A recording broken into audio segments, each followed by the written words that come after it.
Or, le Seigneur, c'est l'Esprit, et là où il est l'Esprit du Seigneur, là est la liberté. Nous tous, dont le visage découvert reflète la gloire du Seigneur, nous sommes transformés en la même image de gloire en gloire par l'Esprit du Seigneur. 2 Corinthiens 3, 7 à 18. C'est pourquoi, ayant ce ministère, selon la miséricorde qui nous a été faite, nous ne perdrons pas courage. Nous rejetons les choses honteuses qui se font en secret. Nous n'avons point une conduite astucieuse et nous n'altérons point la parole de Dieu. Mais en publiant la vérité, nous recommandons à toute conscience d'homme devant Dieu.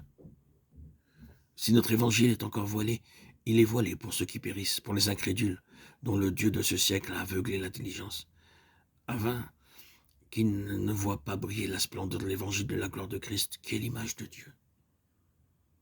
Nous ne nous prêchons pas nous-mêmes, c'est Jésus-Christ le Seigneur que nous prêchons, et nous disons vos serviteurs à cause de Jésus.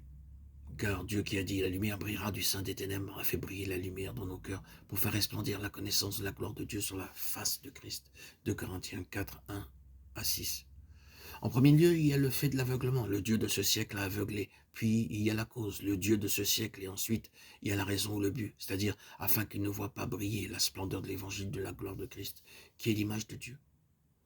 Vous remarquerez que dans ce passage, un parallèle est tracé entre l'Israël des jours de Moïse et les incrédules des jours de Paul.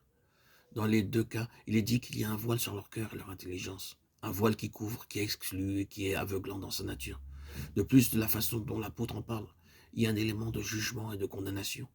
Il nous dit à propos d'Israël, lorsqu'il se rassemblait, l'entrée du tabernacle pour entendre Moïse dire la loi, que Moïse devait mettre un voile parce que le peuple ne pouvait pas fixer les yeux sur la gloire de son visage.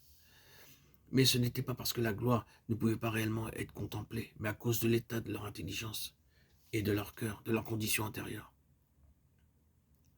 Si leur état intérieur avait été autre,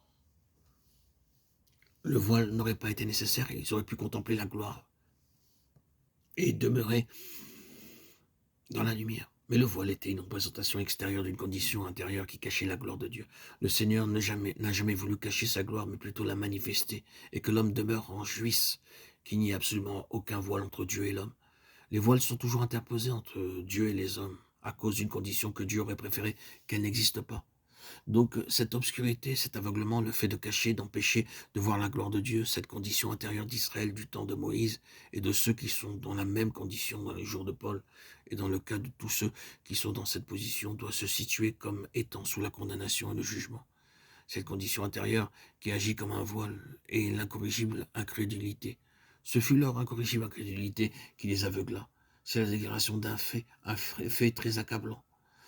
Nous connaissons assez bien notre cœur pour savoir qu'en nous tous, il y a une incorrigible incrédulité. Il nous faut comprendre pourquoi elle est là et quelle est sa nature, afin de savoir comment on peut ôter le voile, c'est-à-dire comment résoudre la question de l'incrédulité, de sorte que nous voyons la gloire de Dieu et que nous demeurions dans la lumière éternelle.